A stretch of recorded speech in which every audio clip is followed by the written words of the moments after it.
a mother's worst nightmare. I always wait to get a knock on the door, and then when he called me. On January 6th, Deborah Maine's son Christopher and his fiancée Shauna were staying in a tent in Skowhegan when the state fire marshal's office says a faulty propane tank exploded. He didn't have time to get her out of the tent. She froze. So he ripped the back of the tent open and drug her out and put her out because she was on fire. Maine's says they were quickly life-flighted to Maine Health Maine Medical Center in Portland to be treated for their severe burns. His hair was all singed off, full of ash all over him. The tent was stuck to his hair and his body. And she was in the room next door. It looked like a war zone in there with all the bandages and stuff all over the floor. It was terrible.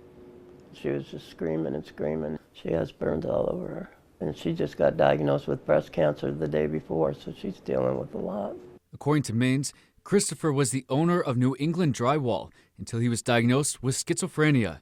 And for the past 6 months, he and his fiancée had been experiencing homelessness. Due to Maine's housing situation, they couldn't be together for extended periods of time. There's so many homeless people out here, and a lot of them aren't out there because of drugs or this or that. They're out there because their life circumstances have led them to that. Christopher owned his own business, and then when he got sick with this schizophrenia, everything changed. I had actually had him here 13 days before this happened. The day I took him back, it happened. Maine's now looks to the community to help with expenses and lodging for her son while he stays in the Brackett house. I would pray that the community would come forward, with anything to help at this point, and prayers are good too.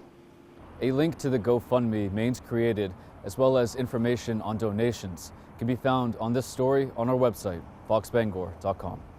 In Skowhegan, Doug Banks, ABC 7 and Fox 22 News.